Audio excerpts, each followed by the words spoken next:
With any company, you want to be the best in your industry. How do you find a way to stand out and to not just be another one of the HVAC companies? Yeah. Ones that don't talk about value and guarantee and warranty and workmanship and craftsmanship. Okay, so one of the best things that I've seen and what worked for me really well in our company is figuring out what your industry sucks at, which is not hard.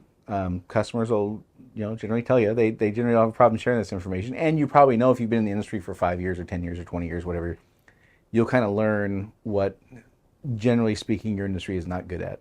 What causes people pain. And again, without focusing on those external things, like how to fix the air conditioning unit, what causes pain with the internal things. If you can identify what those are and set out to crush it in those areas, you will absolutely stand out. So if, for instance, you go from talking about great value and warranty and guarantee, like brand X HVAC company is talking about, and talking about, here's 3 very specific ways you can know you can trust us in your home. Well, which one's going to stand out?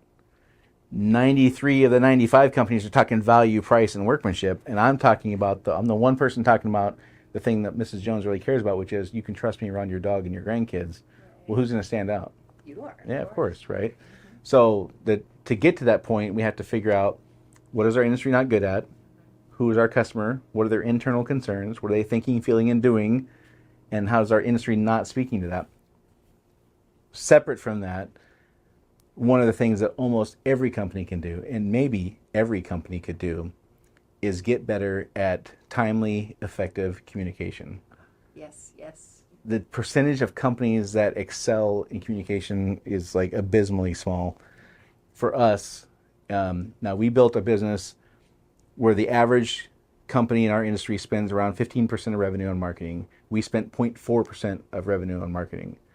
A 30th of what the industry norm was is what we spent. And the way we did that was by identifying that contractors in general are horrific at communication.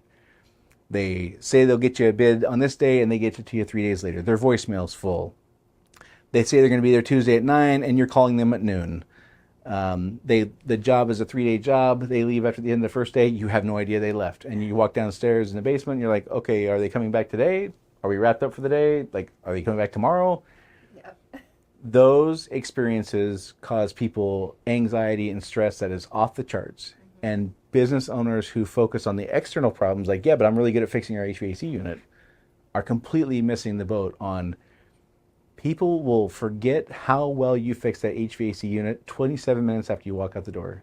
They expect it to work. They will think about that after you fix it as often as they think about how fast their cable is or how well their cable works today or how great it is that they have a landline at home that works. They will not think about that any more than they think about the heat coming on. Right. Until the next time it breaks. But they will remember for 20 years what it felt like when you didn't tell them you were going to be late and you showed up at noon instead of 9 o'clock in the morning. Right.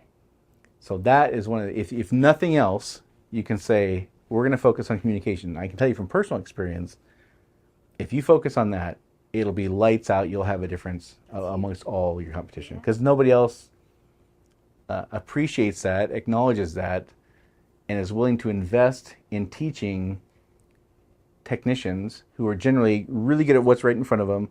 And it's really hard to teach this other stuff.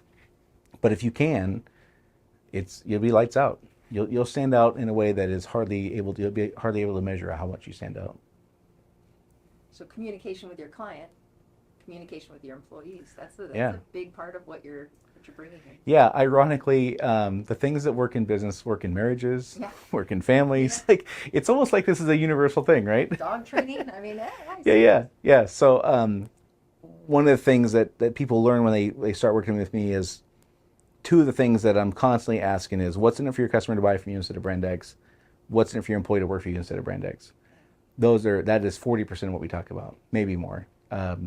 Because if we aren't focusing on those things, we can't be speaking to those things. And we aren't speaking to those things, they're going to find somebody who will.